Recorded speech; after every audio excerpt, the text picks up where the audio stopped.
Dear students, in our previous session we have discussed about cost accounting, its objectives, advantages. Today we shall discuss the comparison of financial accounting and cost accounting, or the difference between cost accounting and financial accounting. We are able to compare two persons only when we know both the parties very well. Now we are in a position that we know very well about financial accounting and cost accounting. Now we can compare both the accounting. The following are the differences between financial accounting and cost accounting. On the basis of purpose, we can differentiate between cost accounting and financial accounting. The purpose of financial accounting is to prepare profit and loss account and balance sheet, whereas the purpose of cost accounting is to ascertain cost and provide cost information to the management. Second comparison is financial accounting by nature is a historical one, whereas cost accounting is not historical in nature. It prepares estimates also.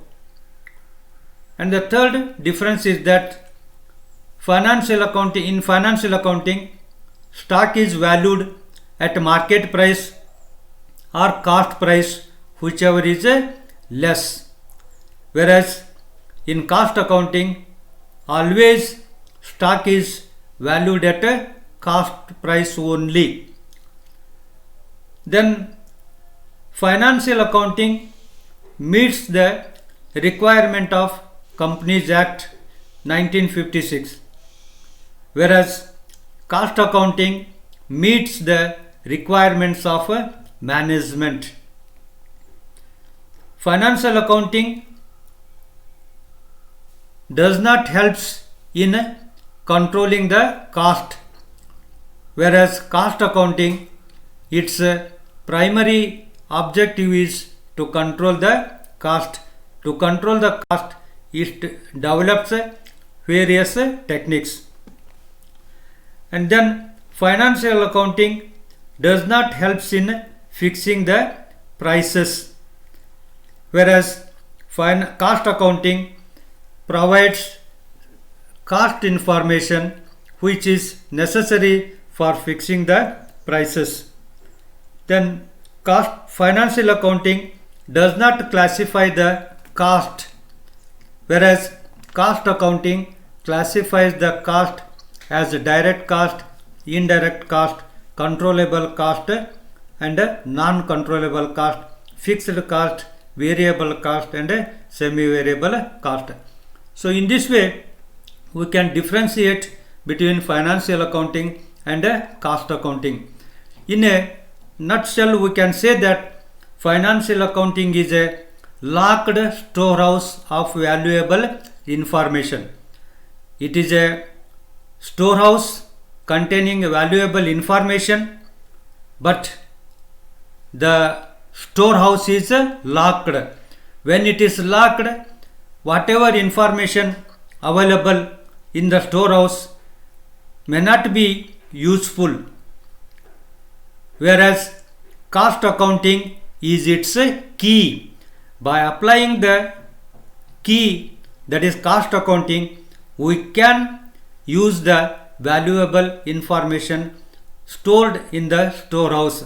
So once again I repeat this statement, that is financial accounting is a locked storehouse of valuable information, whereas cost accounting is its key that shows the or depicts the importance of cost accounting. Now we shall move to classification of cost or elements of cost. As I have told you already, the purpose of cost accounting is to classify the costs. It classifies the costs by element wise or by function wise, nature wise, and on the basis of controllability we can classify the costs into various categories. The total cost is comprised of many parts. Each part is called as element of cost. There are three elements of costs, namely material, labor and expenses. These are the three elements of cost, main parts of the total cost: material cost, labor cost and expenses. It means that if at all you are manufacturing any product, you have to incur on material and labor. Material and labor forms the major portion of the total cost. Let us see the classification. Classification is the process of grouping of costs according to their common features like elements, functions, behavior or nature and time. So these are the common features on the basis of element, on the basis of functions, on the basis of behavior and on the basis of nature and also on the basis of time. We can group the costs into various classes. Let us see one by one. According to elements, the costs can be classified as material cost, labor cost and expenses. These are the three elements of costs. Then according to functions, we can classify the cost as production cost, expenses incurred in producing goods are grouped under this head, that is production cost, and administration cost means expenses incurred on administration belongs to this group, that is administration cost, and selling and distribution cost means expenses incurred to perform the selling and distribution activities are grouped as a selling and distribution cost. Then according to nature or behavior, we can classify the cost as fixed cost, variable cost and semi-variable cost. Fixed cost means the cost which remains fixed, whatever may be the volume of output, whether you manufacture or not, these expenses are to be incurred. Examples: rent of the factory building, whether you manufacture or not, you have to pay rent of the factory building. Salary of the permanent employees, in the same way, whether you manufacture or not, whether operation is going on or not, we have to pay the salary for the permanent employees. So the nature itself, they remains fixed in a total. And then variable costs means the costs which varies according to changes in the volume of production or volume of sales. They do not remain fixed, they varies, their nature is varying, means they change according to changes in the output. It means that material cost, direct material cost, direct labor cost are the examples for the variable cost. They vary. If at all you want to stitch one shirt you require 2 meters of cloth. If you stitches 2 shirts you require 4 meters of cloth. So it varies, raw material cost varies according to your production. So then semi variable, to some extent they remain fixed, and to some extent they remain variable. Such expenses are called as the semi variable costs. And then according to time we can classify the costs as a historical cost, means already incurred, and then predicted or estimated cost, means the cost to be incurred. And according to controllability we can classify the costs as controllable cost and non-controllable cost. In this way we can classify the costs on the basis of some common characteristics. ಪ್ರಿಯ ವಿದ್ಯಾರ್ಥಿಗಳೇ, ನಾವು ಹಿಂದಿನ ಸೆಷನ್ನಿನಲ್ಲಿ cost account ಬಗ್ಗೆ, ಅದರ ಅರ್ಥದ ಬಗ್ಗೆ ತಿಳ್ಕೊಂಡಿದ್ದೇವೆ, ಡೆಫಿನಿಷನ್ಸನ್ನು ನೋಡಿದ್ದೇವೆ, ಅದರ ಉದ್ದೇಶಗಳನ್ನು ನೋಡಿದ್ದೇವೆ, ಅದರಿಂದ ಆಗ್ತಕ್ಕಂಥ ಲಾಭಗಳು, ಅನುಕೂಲಗಳು ಯಾವುವು ಅನ್ನೋದನ್ನು ನಾವು ನೋಡಿದ್ದೇವೆ. ಈಗ ಈ ಸೆಷನ್ನಲ್ಲಿ ಕಾಸ್ಟ್ ಅಕೌಂಟಿಂಗು ಮತ್ತು ಫೈನಾನ್ಷಿಯಲ್ ಅಕೌಂಟಿಂಗನ್ನ ಕಂಪ್ಯಾರಿಸನ್ ಮಾಡಬೇಕಾಗಿದೆ, ಎರಡನ್ನು ಹೋಲಿಕೆ ನೋಡಬೇಕಾಗಿದೆ, ಅಥವಾ ಎರಡರ ವ್ಯತ್ಯಾಸಗಳನ್ನು ನಾವು ತಿಳಿದುಕೊಳ್ಬೇಕಾಗಿದೆ. ಯಾವಾಗ ನಾವು ಇಬ್ಬರು ವ್ಯಕ್ತಿಗಳನ್ನು ಕಂಪೇರ್ ಮಾಡ್ಬೋದು ಅಂತಂದ್ರೆ, ಇಬ್ಬರನ್ನು ನಾವು ಚೆನ್ನಾಗಿ ಬಲ್ಲವರಾಗಿದ್ದಾಗ ಮಾತ್ರ ಇಬ್ಬರು ವ್ಯಕ್ತಿಗಳನ್ನ ಕಂಪೇರ್ ಮಾಡಲಿಕ್ಕಾಗುತ್ತೆ. ಇಬ್ಬರು ವ್ಯಕ್ತಿಗಳ ನಡುವೆ ವ್ಯತ್ಯಾಸವನ್ನು ಕಂಡುಕೊಳ್ಳಿಕ್ಕೆ ನಮಗೆ ಸಾಧ್ಯ ಆಗುತ್ತೆ.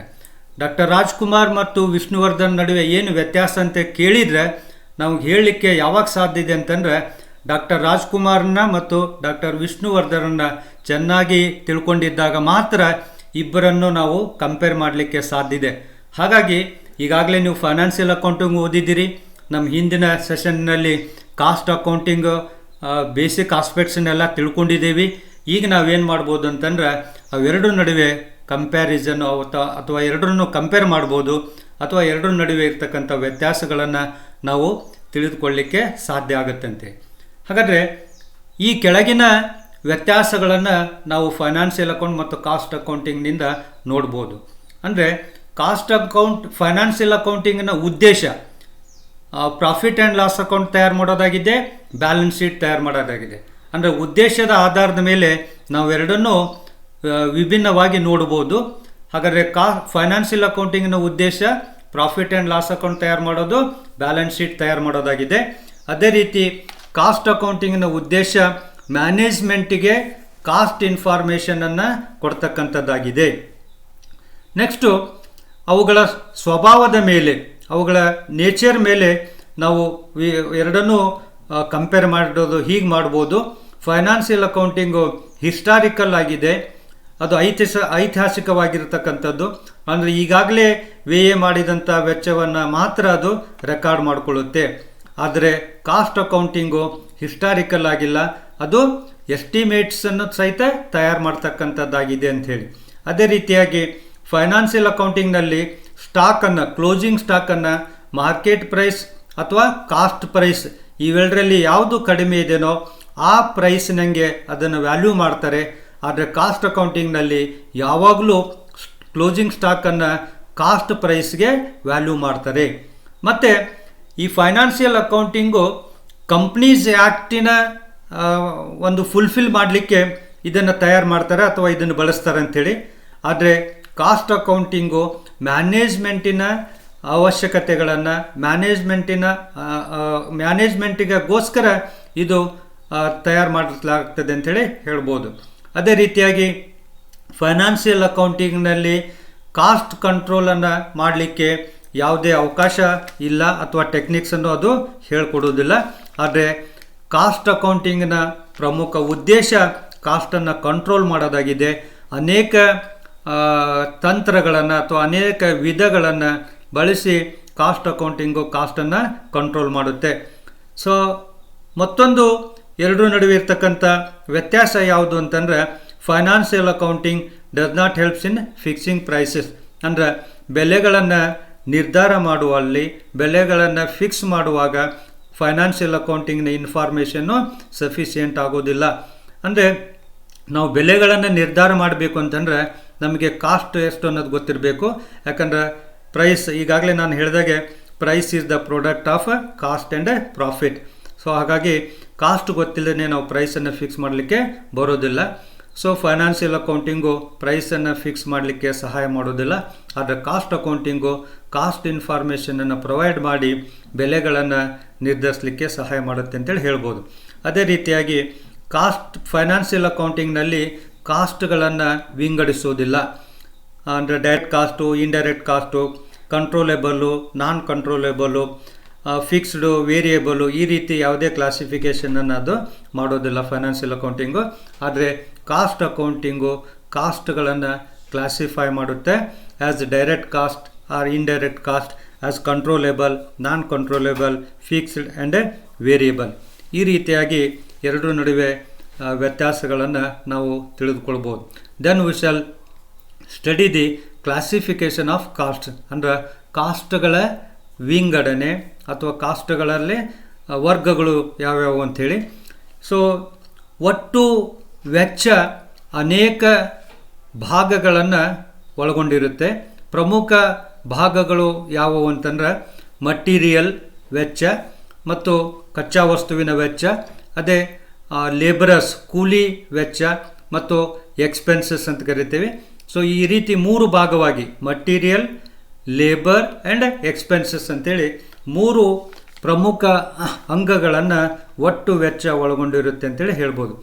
ಹಾಗಾದರೆ ಈ ಕ್ಲಾಸಿಫಿಕೇಷನ್ ಅಥವಾ ವೆಚ್ಚಗಳ ವಿಂಗಡಣೆ ಇದು ಒಂದು ಪ್ರೊಸೆಸ್, ಇದು ವಿಧಾನ.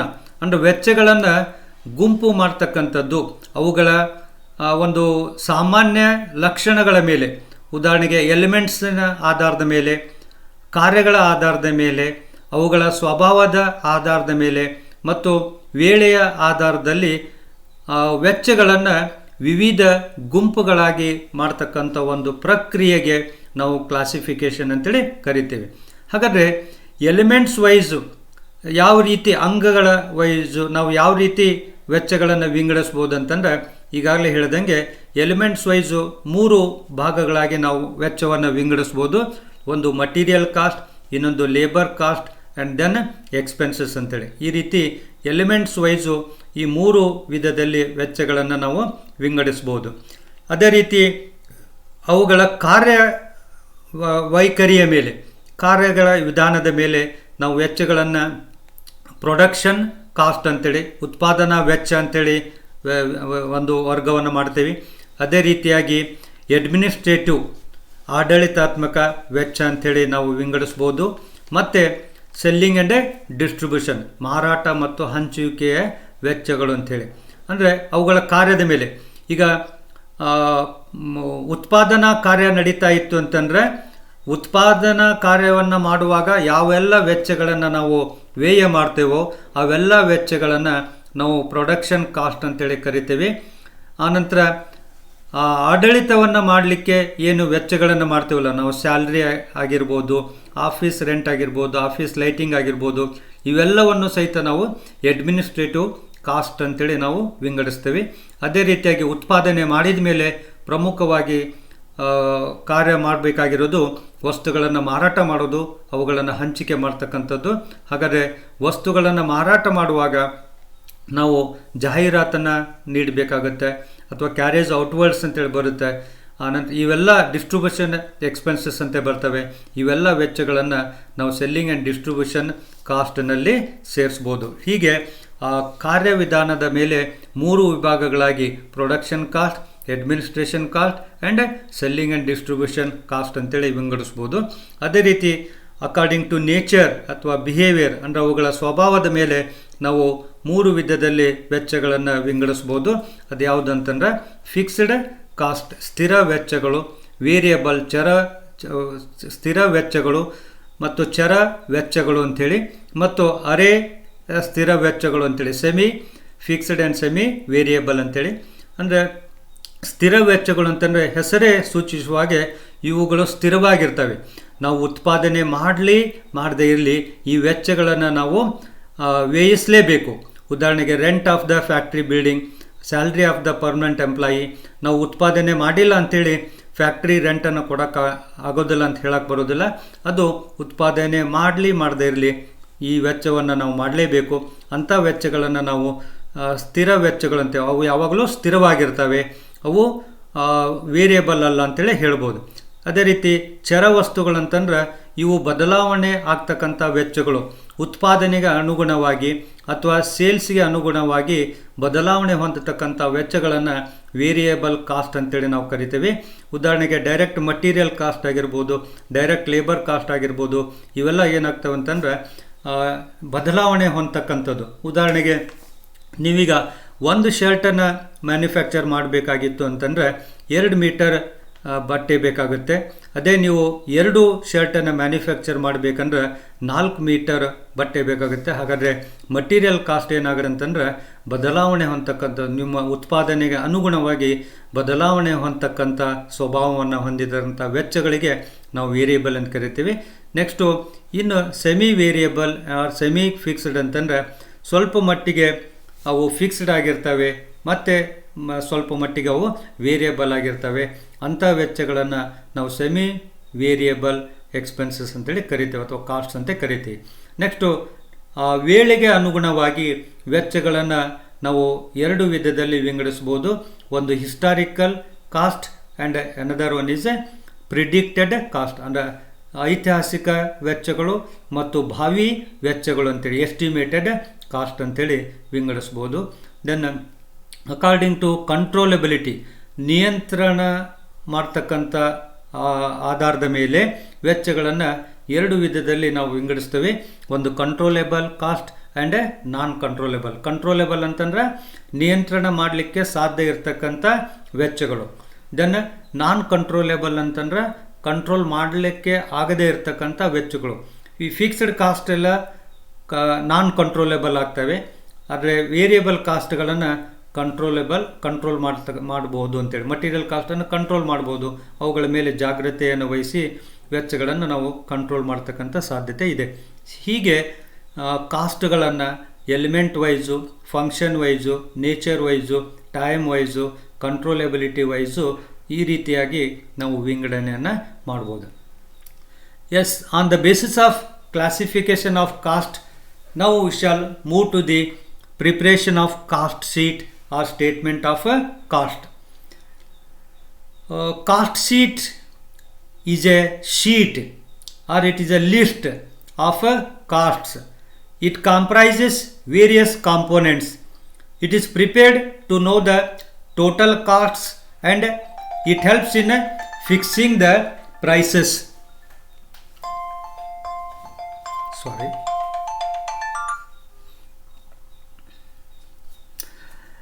So on the basis of classification of cost, we can prepare the cost sheet. As I told you that one of the important objective of the cost accounting is to ascertain the cost. So the cost can be ascertained, cost can be ascertained by preparing the cost sheet. So this cost sheet shows total cost. Not only it shows total cost but also components of the total cost. What costs are included in the total cost, that we will come to know with the help of a cost sheet. Let us see the purposes of cost sheet. The purpose of cost sheet is to, first one is to depict the total cost. Its main aim is to show the total cost. And the second purpose of the cost sheet is to enable the comparison. When we prepare the cost sheet, we can compare our cost with the another manufacturing company's cost. So unless and until we prepare the cost sheet, we cannot compare the costs of 2 products or 2 companies. And then another objective of the cost sheet is to help in fixing the prices. When total costs are prepared by preparing the cost sheet, that will help lot in fixing the prices. So it helps in fixing the prices. Another objective of cost sheet is to help for preparing the tenders and quotations. If the quotations are to be prepared, in that case the cost sheet helps lot in preparing the tenders and quotations competitively. ಅಂದರೆ ಈ classification of ಕಾಸ್ಟನ್ನು ನೋಡಿದ ನಂತರ ಅಥವಾ ನಮಗೆ ಆ ಕಾಸ್ಟನ್ನು classify ಮಾಡಲಿಕ್ಕೆ ಬಂದಾಗ ನಾವು ಅದರ ಸಹಾಯದಿಂದ ಕಾಸ್ಟ್ ಶೀಟನ್ನು ಪ್ರಿಪೇರ್ ಮಾಡ್ಬೋದು. ಕಾಸ್ಟ್ ಶೀಟ್ ಅಂತಂದರೆ ಇದು ಪಟ್ಟಿ, ವೆಚ್ಚಗಳ ಪಟ್ಟಿ.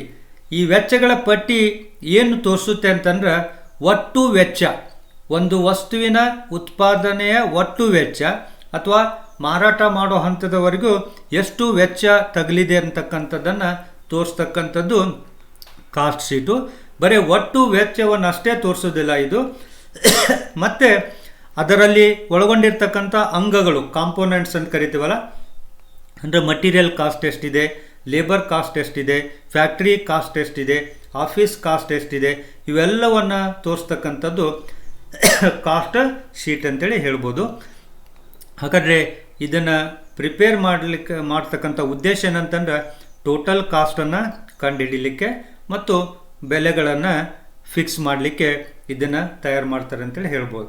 ಹಾಗಾದ್ರೆ ಇದರ ಉದ್ದೇಶ ಏನು ಅಂತಂದರೆ ಈಗಾಗಲೇ ಹೇಳ್ದಂಗೆ it shows the total cost or depict the total cost.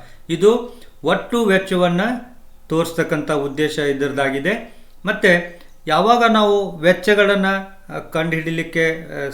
ಕಂಡುಕೊಂಡಿದ್ದೆವೋ ಆಗ ಎರಡು ವಸ್ತುಗಳ ಉತ್ಪಾದನಾ ವೆಚ್ಚವನ್ನು ಕಂಪೇರ್ ಮಾಡಲಿಕ್ಕೆ ಸಾಧ್ಯ ಆಗುತ್ತೆ, ಅಥವಾ ಎರಡು ಕಂಪನಿಗಳ ವೆಚ್ಚಗಳನ್ನು ನಾವು ಕಂಪೇರ್ ಮಾಡಲಿಕ್ಕೆ ಸಾಧ್ಯ ಆಗುತ್ತೆ. ಹಾಗಾದರೆ ಈ ಹೋಲಿಕೆ ಮಾಡ್ತಕ್ಕಂಥ ಸಾಮರ್ಥ್ಯವನ್ನು ಕೊಡ್ತಕ್ಕಂಥದ್ದು ಸಹಿತ ಕಾಸ್ಟ್ ಶೀಟಿನ ಉದ್ದೇಶ ಆಗಿದೆ. ಅಷ್ಟೇ ಅಲ್ಲ, ಕಾಸ್ಟ್ ಶೀಟಿನ ಮತ್ತೊಂದು ಉದ್ದೇಶ ಏನಂತಂದ್ರೆ ಬೆಲೆಗಳನ್ನು ಫಿಕ್ಸ್ ಮಾಡುವಲ್ಲಿ ಸಹಾಯ ಮಾಡ್ತಕ್ಕಂಥದ್ದು. ಬೆಲೆಗಳನ್ನು ಫಿಕ್ಸ್ ಮಾಡಬೇಕು ಅಂತಂದ್ರೆ ಕಾಸ್ಟ್ ಗೊತ್ತಿರಬೇಕು. ಆ ಕಾಸ್ಟ್ ಮಾಹಿತಿಯನ್ನು ಕೊಡ್ತಕ್ಕಂಥದ್ದು ಕಾಸ್ಟ್ ಶೀಟ್ ಅಂತ ಹೇಳ್ಬೋದು. ಸೊ ಲಾಸ್ಟ್ ಬರೀ ಬೆಲೆಗಳನ್ನಷ್ಟೇ ಫಿಕ್ಸ್ ಮಾಡೋದಿಲ್ಲ, ಟೆಂಡರ್ಸನ್ನು ಮಾಡಬೇಕಾಗುತ್ತೆ ಅಥವಾ ಕೋಟೇಶನ್ಸನ್ನು ತಯಾರು ಮಾಡಬೇಕಾಗುತ್ತೆ. ಈಗ ಯಾರಾದರೂ ಒಬ್ಬರು ಕೇಳ್ತಾರೆ, ನೀವು ಪೇಪರನ್ನು ನಮ್ಮ ಕಂಪ್ನಿಗೆ ಅಥವಾ ನಮ್ಮ ಆಫೀಸ್ಗೆ ಸಪ್ಲೈ ಮಾಡಲಿಕ್ಕೆ ಮುಂದಿನ ವರ್ಷ ಎಷ್ಟು ವೆಚ್ಚ ತಗಲಬಹುದು, ಅಥವಾ ಈ ವರ್ಷ ನೀವು ಸಪ್ಲೈ ಮಾಡಬೇಕು, ನಮಗೊಂದು ಒನ್ ಟನ್ ಪೇಪರ್ ಬೇಕಾಗಿದೆ ಅಂತಂದರೆ ಅವುಗಳನ್ನು ಸಪ್ಲೈ ಮಾಡಲಿಕ್ಕೆ ಎಷ್ಟು ವೆಚ್ಚ ತಗಲುತ್ತೆ ಅಂತ ಕೇಳಿದರೆ ಅವಾಗ ನಾವು ಕೋಟ್ ಮಾಡಬೇಕಾಗತ್ತೆ, ಕೋಟೇಶನ್ಸ್ ತಯಾರು ಮಾಡಬೇಕಾಗತ್ತೆ. ಆ ಕೋಟೇಶನ್ಸ್ ತಯಾರು ಮಾಡುವಾಗ ನಾವು ಹಿಂದಿನ ವರ್ಷದ ಕಾಸ್ಟ್ ಶೀಟಿನ ಸಹಾಯದಿಂದ ಮತ್ತು ಈಗ ಬೆಲೆಗಳಲ್ಲಿ ಆಗ್ತಕ್ಕಂಥ ಬದಲಾವಣೆ ಎರಡನ್ನೂ ನಾವು ಪರಿಗಣಿಸಿ ಕೋಟೇಶನ್ಸನ್ನು ತಯಾರು ಮಾಡ್ಬೋದು ಅಥವಾ ಟೆಂಡರ್ಸನ್ನು ಹಾಕ್ಬೋದು. ಸೊ ಹಾಗಾದರೆ ಟೆಂಡರ್ಸನ್ನು ಹಾಕಲಿಕ್ಕೆ ಅಥವಾ ಕೋಟೇಶನ್ಸನ್ನು ತಯಾರು ಮಾಡುವಾಗ ಸಹಾಯ ಮಾಡ್ತಕ್ಕಂಥ ಉದ್ದೇಶ ಈ ಕಾಸ್ಟ್ ಅಕೌಂಟಿಂಗ್ ಆಗಿದೆ ಅಂತೇಳಿ ಹೇಳ್ಬೋದು. So after studying the meaning and objectives of the cost sheet, now we shall move to the pro forma of a cost sheet. See, this is the pro forma of cost sheet. In this way cost sheet is to be prepared. How it appears? In this way it appears. So cost sheet, and here month ending, ಯಾವ month ಅಂತೇಳಿ ಇಲ್ಲಿ ಬರಿಬೇಕು. Then units produced ಅಂತ ಬರಿಬೇಕು. Cost ಶೀಟ್ನಲ್ಲಿ ಇಷ್ಟು ಕಾಲಮ್ಸನ್ನು ಹಾಕ್ಕೊಳ್ಬೇಕು. ಒಂದು ಪರ್ಟಿಕ್ಯುಲರ್ ಕಾಲಮನ್ನು ಅಂದ್ಕೊಳ್ರಿ. ನೆಕ್ಸ್ಟು ರುಪೀಸ್ ಅಂತೇಳಿ ಅಂದ್ಕೊಳ್ರಿ. ಟೋಟಲ್ ಕಾಸ್ಟ್ ಕಾಲಮನ್ನು ಮಾಡ್ಕೊಳ್ಳಿ. ನೆಕ್ಸ್ಟು ಪರ್ ಯೂನಿಟ್ ಕಾಸ್ಟ್ ಅಂತೇಳಿ, ಹೀಗೆ ಒಟ್ಟು 4 ಕಾಲಮ್ಸನ್ನು ಮಾಡ್ಕೊಳ್ಬೇಕು.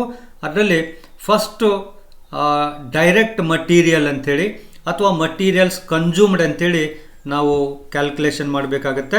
ಮಟೀರಿಯಲ್ಸ್ ಕನ್ಸ್ಯೂಮ್ನಲ್ಲಿ first opening stock of raw material ತೊಗೊಳ್ಬೇಕು. ಅದಕ್ಕೆ ಪರ್ಚೇಸ್ ಆಫ್ ರಾ ಮಟೀರಿಯಲನ್ನು ಆ್ಯಡ್ ಮಾಡಬೇಕು. Opening stock of raw material ಮತ್ತು purchase of raw material add ಮಾಡಿದಾಗ ಬಂದಂಥ ಅಮೌಂಟ್ನಲ್ಲಿ ಕ್ಲೋಸಿಂಗ್ ಸ್ಟಾಕ್ ಆಫ್ ರಾ ಮಟೀರಿಯಲ್ಸನ್ನು ಲೆಸ್ ಮಾಡಬೇಕು. ಒಂದು ವೇಳೆ carriage on purchase of raw material ಕೊಟ್ಟರೆ ಅದನ್ನು ಸಹಿತ ಪರ್ಚೇಸ್ ಆಫ್ ರಾ ಮಟೀರಿಯಲ್ ಆದಮೇಲೆ ಆ್ಯಡ್ ಮಾಡಬೇಕು. So opening stock of raw material, purchases of raw material ನಾನಿಲ್ಲಿ ಬರೆದಿಲ್ಲ, ನೀವು ಬರ್ಕೊಳ್ಬೋದು. Carriage on purchase of raw material ಸಹಿತ ಇಲ್ಲೇ ತೆಗೆದುಕೊಳ್ಬೇಕು.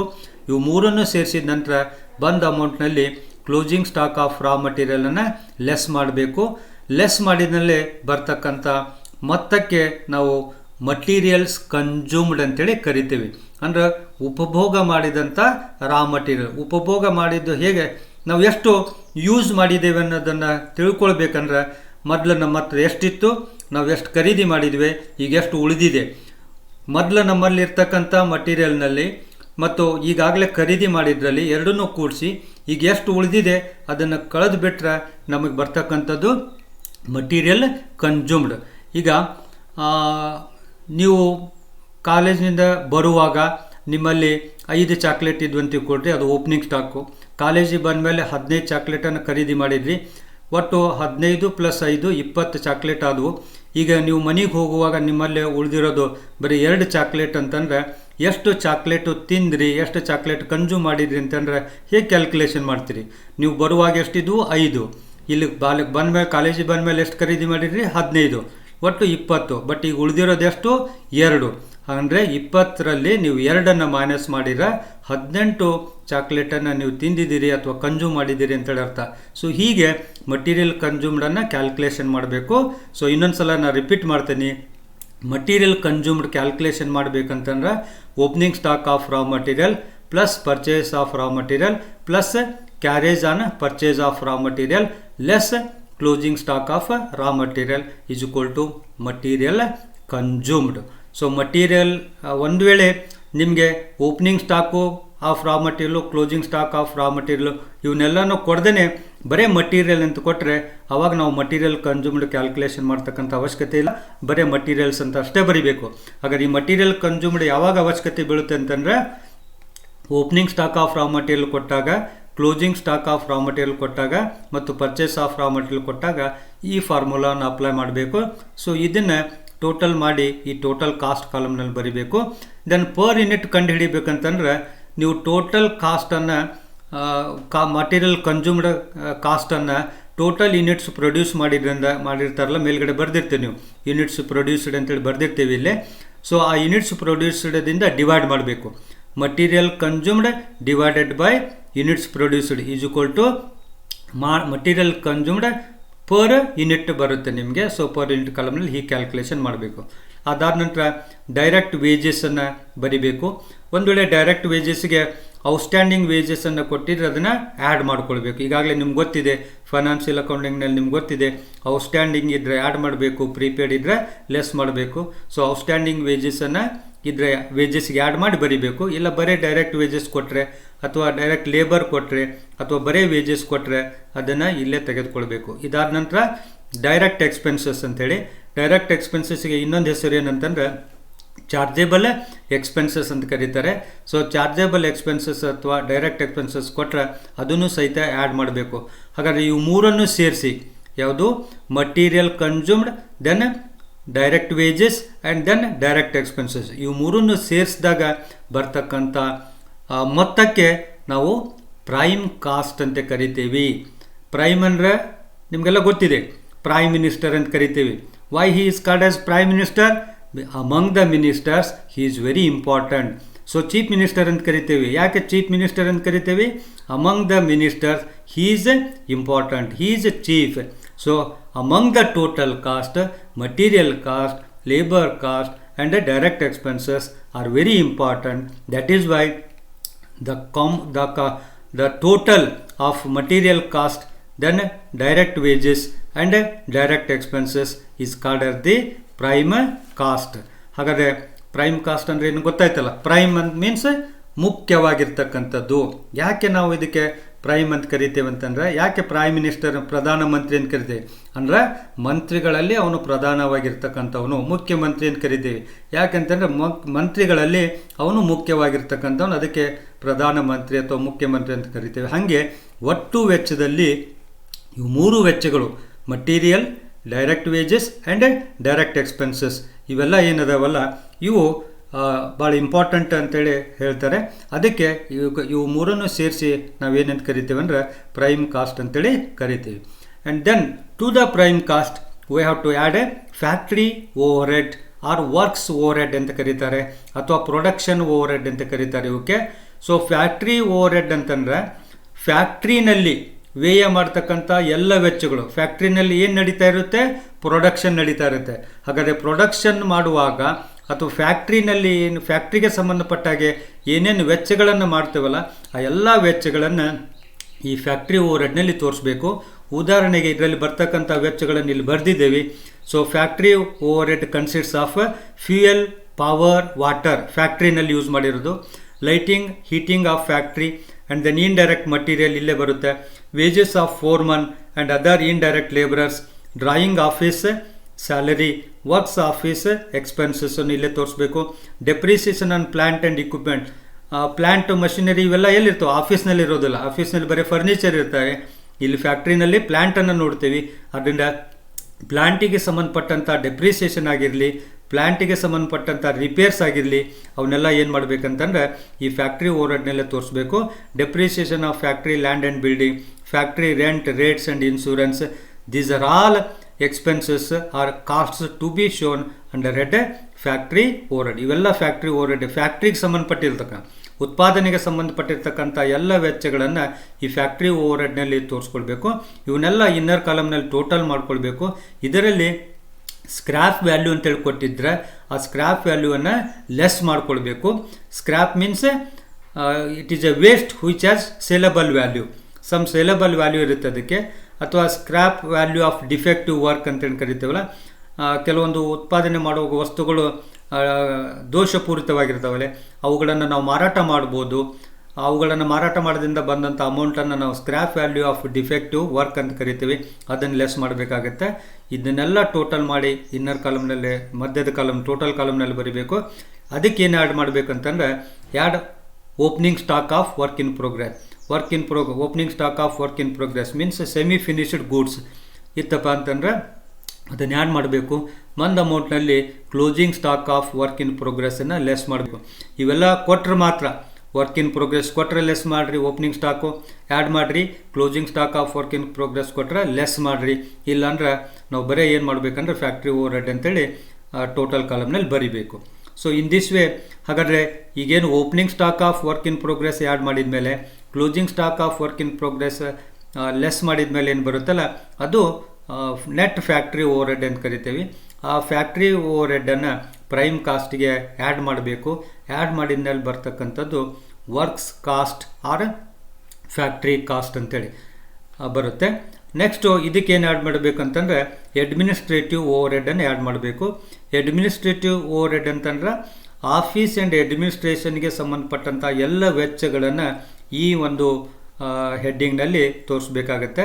ಹಾಗಾದರೆ ಅಡ್ಮಿನಿಸ್ಟ್ರೇಟಿವ್ ಓವರ್ಹೆಡ್ನಲ್ಲಿ ಯಾವ್ಯಾವ ಬರ್ತಾವೆ ಅಂತಂದ್ರೆ ಆಫೀಸ್ ರೆಂಟ್ ಬರುತ್ತೆ, ಇನ್ಶೂರೆನ್ಸ್ ಬರುತ್ತೆ, ಲೈಟಿಂಗ್ ಆಫ್ ಆಫೀಸ್ ಬರುತ್ತೆ, ಆಫೀಸ್ ಸ್ಯಾಲ್ರಿ ಬರುತ್ತೆ, telephone, law expenses, audit fees, depreciation on office building and furniture, then directors remuneration, general manager salary, printing and stationery, postage and telegram, these are all expenses to be shown under head administrative overhead. ಹಾಗಾದ್ರೆ ಇವನ್ನೆಲ್ಲ total ಮಾಡಿಕೊಂಡು ನಾವು total ಕಾಲಮ್ನಿಗೆ add ಮಾಡಬೇಕಂದ್ರೆ works ಕಾಸ್ಟ್ಗೆ ಇದನ್ನು add ಮಾಡಿದಾಗ ಬರ್ತಕ್ಕಂಥದ್ದು total cost of production.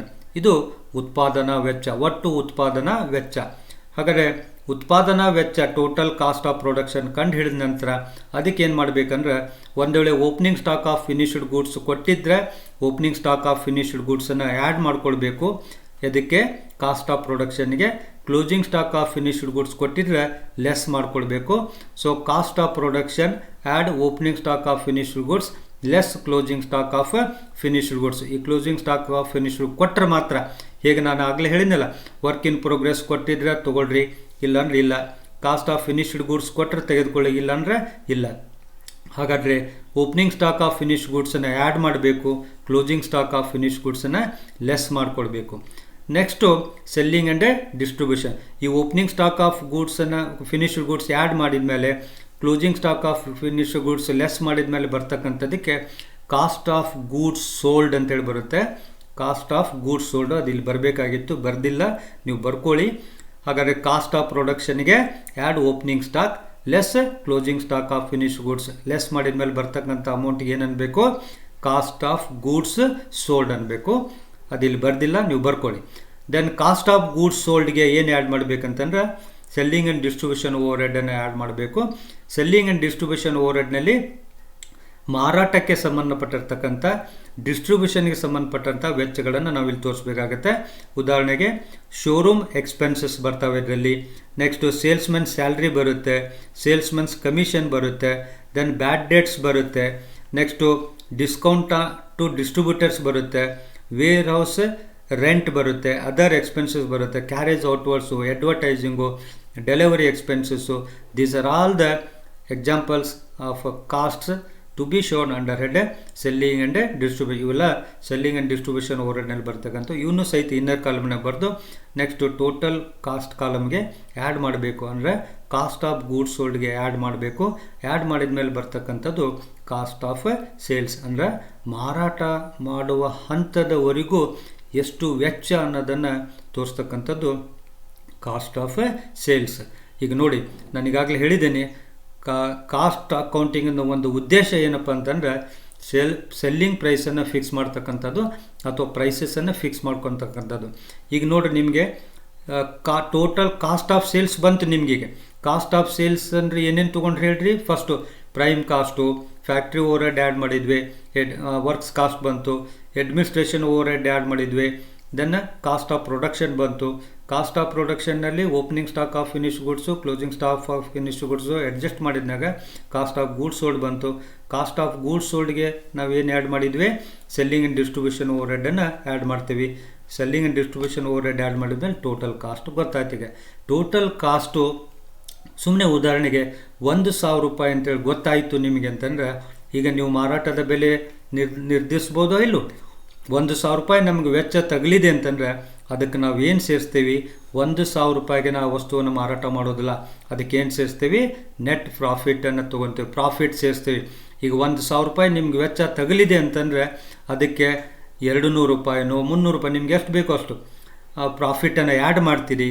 So ಪ್ರಾಫಿಟನ್ನು add ಮಾಡಿದ ನಂತರ ಬರ್ತಕ್ಕಂಥದ್ದು ಯಾವುದು, ಸೆಲ್ಲಿಂಗ್ ಪ್ರೈಸ್. ಹಾಗಾದರೆ ಎಷ್ಟು ಪ್ರಾಫಿಟನ್ನು ಆ್ಯಡ್ ಮಾಡಬೇಕು, ಎಷ್ಟು ಸೆಲ್ಲಿಂಗ್ ಪ್ರೈಸನ್ನು ಕೋಟ್ ಮಾಡಬೇಕು ಅಂತಂದರೆ ನಮಗೆ ಮುಖ್ಯವಾಗಿ ಇದು ಬೇಕು, ಯಾವುದು, ಟೋಟಲ್ ಕಾಸ್ಟ್ ಅಥವಾ cost of sales. Cost of sales ಗೊತ್ತಿದ್ದಾಗ ಮಾತ್ರ ನಮಗೆ ಪ್ರಾಫಿಟನ್ನು ಆ್ಯಡ್ ಮಾಡಿ ಸೆಲ್ಲಿಂಗ್ ಪ್ರೈಸನ್ನು ಕಂಡುಹಿಡಲಿಕ್ಕೆ ಸಾಧ್ಯ ಇದೆ. ಸೊ ಹೀಗೆ ನಾವು ಸೆಲ್ಲಿಂಗ್ ಪ್ರೈಸ್ಗಳನ್ನು ನಿರ್ಧಾರ ಮಾಡುವಾಗ ಈ ಕಾಸ್ಟ್ ಶೀಟು ಹೆಲ್ಪ್ ಮಾಡುತ್ತೆ ಅಂತೇಳಿ ನಾನು ಈಗಾಗಲೇ ಹೇಳಿದ್ದೇನೆ.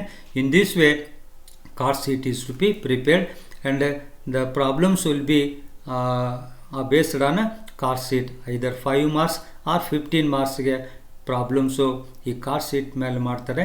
ನಾನು ನೆಕ್ಸ್ಟ್ ಸೆಷನ್ನಲ್ಲಿ ಕಾಸ್ಟ್ ಶೀಟ್ ಮೇಲೆ ಪ್ರಾಬ್ಲಮನ್ನು ಹೇಳ್ತೀನಿ. ಅದಕ್ಕಿಂತ ಪೂರ್ವದಲ್ಲಿ ನೀವು ಇದನ್ನು ಪ್ರೋಫಾರ್ಮಾ ಇದೆಯಲ್ಲ, ಇದನ್ನು ಪರ್ಫೆಕ್ಟ್ ಮಾಡ್ಕೊಳ್ಳಿ. ಈ ಪ್ರೋಫಾರ್ಮಾ ಒಂದ್ಸಲ ನೀವು ಪರ್ಫೆಕ್ಟ್ ಮಾಡ್ಕೊಂಡ್ರಿ ಅಂದರೆ ಸಾಕು, ಮುಂದೆ ಅವರು ಪ್ರಾಬ್ಲಮ್ನಲ್ಲಿ ಏನು ಕೊಟ್ಟಿರ್ತಾರೋ ಅದನ್ನು ತುಂಬ್ಕೊತ ಹೋಗಬೇಕು. ಉದಾಹರಣೆಗೆ opening stock of raw material ಕೊಟ್ಟರೆ ತೊಗೊಳ್ಳೋದು, ಪರ್ಚೇಸ್ ಆಫ್ ರಾ ಮಟೀರಿಯಲ್ ಕೊಟ್ಟರೆ ಆ್ಯಡ್ ಮಾಡಬೇಕು, closing stock of raw material ಕೊಟ್ಟರೆ ಲೆಸ್ ಮಾಡಬೇಕು, ಡೈರೆಕ್ಟ್ ವೇಜಸ್ ಕೊಟ್ಟರೆ ಪ್ರೈಮ್ ಕಾಸ್ಟ್ಗೆ ತೊಗೊಳ್ಬೇಕು, ಡೈರೆಕ್ಟ್ ಎಕ್ಸ್ಪೆನ್ಸಸ್ಸನ್ನು ಪ್ರೈಮ್ ಕಾಸ್ಟ್ ಒಳಗಡೆ ತೊಗೊಳ್ಬೇಕು. ಇವು ಮೂರನ್ನು ಕೊಡಿಸಿದ್ರೆ ಪ್ರೈಮ್ ಕಾಸ್ಟ್ ಬರುತ್ತೆ. ಈಗ ಉದಾಹರಣೆಗೆ ಫ್ಯಾಕ್ಟ್ರಿ ಲೈಟಿಂಗ್ ಅಂತ ಕೊಟ್ಟಿದ್ದಂತೆ ಕೊಡ್ರಿ, ಅದನ್ನೆಲ್ಲಿ ಬರೀಬೇಕು, ಫ್ಯಾಕ್ಟ್ರಿ ಓವರ್ ಹೆಡ್ನಲ್ಲಿ ಬರೀಬೇಕು. ಅಥವಾ depreciation on plant and machinery ಕೊಟ್ಟಿದ್ರಂದ್ರೆ ಫ್ಯಾಕ್ಟ್ರಿ ಓವರ್ ಹೆಡ್ನಲ್ಲಿ ಬರೀಬೇಕು. ರೆಂಟ್ ಆಫ್ ಆಫೀಸ್ ಬಿಲ್ಡಿಂಗ್ ಕೊಟ್ಟಿದ್ರಂದ್ರೆ ಅಡ್ಮಿನಿಸ್ಟ್ರೇಷನ್ ಓವರ್ ಹೆಡ್ನಲ್ಲಿ ತೊಗೊಳ್ಬೇಕು. ಸ್ಯಾಲ್ರಿ ಆಫ್ ಮ್ಯಾನೇಜರ್ಸ್ ಕೊಟ್ಟಿದ್ರು ಅಂತಂದರೆ ಅಡ್ಮಿನಿಸ್ಟ್ರೇಷನ್ ಓವರ್ ಹೆಡ್ನಲ್ಲಿ ತೊಗೊಳ್ಬೇಕು. ಒಂದು ವೇಳೆ ಅಡ್ವರ್ಟೈಸ್ಮೆಂಟ್ ಕೊಟ್ಟಿದ್ರು ಅಂತಂದರೆ ಸೆಲ್ಲಿಂಗ್ ಆ್ಯಂಡ್ ಡಿಸ್ಟ್ರಿಬ್ಯೂಷನ್ ಓವರ್ ಹೆಡ್ನಲ್ಲಿ ತೊಗೊಳ್ಬೇಕು. ಸೊ ಈ ಹೆಡ್ನಲ್ಲಿ ಯಾವ್ಯಾವ ಇಷ್ಟು ಐಟಮ್ಸ್ ಏನು ಬರ್ತಾವಲ್ಲ ಇವೆಲ್ಲ ಪ್ರಾಬೆಬಲ್ ಐಟಮ್ಸು. ಇವನ್ನ ಬಿಟ್ಟರೆ ಮತ್ತೆ ಬೇರೆ ಹೊಸ ಯಾವ ಬರೋದಿಲ್ಲ. ಅಕಸ್ಮಾತ್ ಹೊಸ ಯಾವುದಾದ್ರು ಐಟಮ್ಸ್ ಬಂದರೆ ನಾವು ಹೇಳ್ತೀವಿ. ಇವೆಲ್ಲ ಐಟಮ್ಸನ್ನು ತೆಗೆದುಕೊಂಡು ನಾವು ಕಾಸ್ಟ್ ಶೀಟನ್ನು ತಯಾರು ಮಾಡಬೇಕು. ನೆನ್ಪಿಟ್ಕೊಳ್ಳಿ, ನಾನು ಇಲ್ಲಿ ಬರೆದಿಲ್ಲ, ಹಾಗೆ ಹೇಳ್ತೀನಿ, ನೀವು ನೋಟ್ ಮಾಡ್ಕೊಳ್ಳಿ. ನಾನ್ ಕಾಸ್ಟ್ ಐಟಮ್ಸ್ ಅಂತೇಳಿ ಬರ್ತಾವೆ, ಅಂದರೆ ಫೈನಾನ್ಸಿಯಲ್ ಐಟಮ್ಸ್ ಅಂತ ಬರ್ತಾವೆ. ಡಿಬೆಂಚರ್ ಇಂಟ್ರೆಸ್ಟ್ ಆಗಿರ್ಬೋದು ಅಥವಾ ಗುಡ್ ವಿಲ್ ರಿಟರ್ನ್ ಆಫ್ ಆಗಿರ್ಬೋದು, ಇವೆಲ್ಲ ಕಾಸ್ಟ್ ಶೀಟ್ನಲ್ಲಿ ಬರೋದಿಲ್ಲ.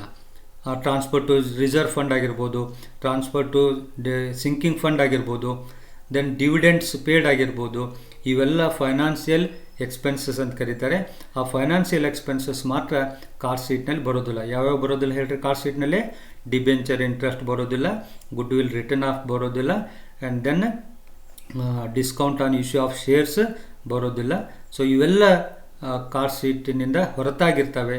ಅವನು ಪ್ರಾಬ್ಲಮ್ನಲ್ಲಿ ಕೊಟ್ಟರು ಸಹಿತ ಅವುಗಳನ್ನು ತೆಗೆದುಕೊಳ್ಬಾರ್ದು. Because those are non cost items are financial items. ಹಾಗಾದರೆ ಕಾಸ್ಟ್ ಶೀಟ್ನಲ್ಲಿ ಬರ್ತಕ್ಕಂಥವು ಇಲ್ಲೇನು ತೋರಿಸಿದ್ದೇನೆ ಇವಿಷ್ಟು ಮಾತ್ರ ಕಾಸ್ಟ್ ಶೀಟ್ನಲ್ಲಿ ಬರ್ತವೆ.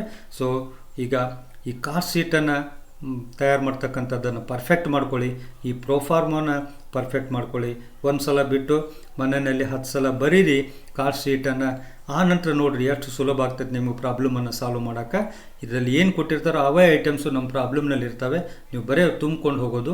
ಯಾವ ಹೆಡ್ನಲ್ಲಿ ಬರ್ತಾವೆ ಅನ್ನೋದನ್ನು ನೀವು ಪರ್ಫೆಕ್ಟ್ ಮಾಡಬೇಕು. ಫ್ಯಾಕ್ಟ್ರಿ ಓವರ್ ಹೆಡ್ನಲ್ಲಿ ಯಾವ್ದು ಬರ್ತಾವೆ. ಈಗ ಏನು ಮಾಡ್ತೀರಿ ನೀವು ಹಂಗಂದರೆ, ಈಗ ಒಂದು ಫಿಲ್ಮ್ ಹೆಸರು ನೋಡತ್ಲೇ ನೀವೇನು ವಿಚಾರ ಮಾಡ್ತೀರಿ, ಅದರಲ್ಲಿ ಯಾರ್ಯಾರು ಆ್ಯಕ್ಟ್ ಮಾಡಿದ್ದಾರೆ ಅಂತೇಳಿ ನೋಡ್ತಿರಲ್ಲ. ಹಾಗೆ ಫ್ಯಾಕ್ಟ್ರಿ ಓವರ್ ಹೆಡ್ ಅನ್ನೋದು ಒಂದು ಫಿಲ್ಮ್ ಹೆಸರು.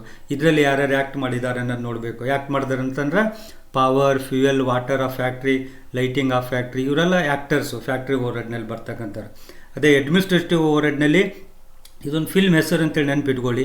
ಇದರಲ್ಲಿ ಬರ್ತಕ್ಕಂಥ ಪಾತ್ರ ವರ್ಗಗಳು ಯಾವ ಅಂತಂದ್ರೆ office rent, office insurance, office lighting, office salary ಅಂತೇಳಿ ಈ ಥರ ನೀವು ನೆನಪು ಮಾಡ್ಕೊಳ್ಬೇಕು. ಹೇಗೆ ಪಿಕ್ಚರ್ ಹೆಸರು ನೋಡಿದ ತಕ್ಷಣ ಪಾತ್ರ ವರ್ಗದ ಬಗ್ಗೆ ನೆನಪು ಮಾಡ್ಕೊತಿರೋ ಹಾಗೆ ಅಡ್ಮಿನಿಸ್ಟ್ರೇಟಿವ್ ಓವರ್ ಹೆಡ್ ನೋಡಿದ ತಕ್ಷಣ ಅಥವಾ ಅಡ್ಮಿನಿಸ್ಟ್ರೇಟಿವ್ ಓವರ್ ಹೆಡ್ ಅಂದರೆ ಇದರಲ್ಲಿ ಯಾರ್ಯಾರು ಬರ್ತಾರೆ ಅನ್ನೋದು ನಿಮ್ಗೆ ಗೊತ್ತಾಗಬೇಕು. Selling and distribution over head ಅಂದ ತಕ್ಷಣ ಇದರಲ್ಲಿ ಯಾವ್ಯಾವ ಐಟಮ್ಸ್ ತೋರಿಸ್ತಾರೆ ಅಥವಾ ಬರ್ತಾವೆ ಅನ್ನೋದು ನಿಮ್ಗೆ ಗೊತ್ತಾಗಿರಬೇಕು. ಫ್ಯಾಕ್ಟ್ರಿ ಓವರ್ ಹೆಡ್ ಅಂದತಲೇ ಇದರಲ್ಲಿ ಯಾವ್ಯಾವ ಐಟಮ್ಸ್ ಬರ್ತಾವೆ ಅನ್ನೋದನ್ನು ಪರ್ಫೆಕ್ಟ್ ಮಾಡ್ಕೊಳ್ಬೇಕು. ಈ ರೀತಿ ನೀವು ಪರ್ಫೆಕ್ಟ್ ಮಾಡ್ಕೊಂಡ್ರಿ ಅಂದರೆ 15 ಮಾರ್ಕ್ಸಿನ ಪ್ರಾಬ್ಲಮನ್ನು ನಾವು ಸುಲಭವಾಗಿ ಬಿಡಿಸ್ಬೋದು. 15 ಮಾರ್ಕ್ಸಿಗೆ 15 ಮಾರ್ಕ್ಸನ್ನು ನೀವು ಪಡೆದುಕೊಳ್ಬೋದು ಅಂತಕ್ಕಂಥ ಆಶಯದೊಂದಿಗೆ ಈ ಸೆಷನ್ನನ್ನು ಮುಗಿಸ್ತಾ ಇದ್ದೀನಿ. So be ready to solve the problems on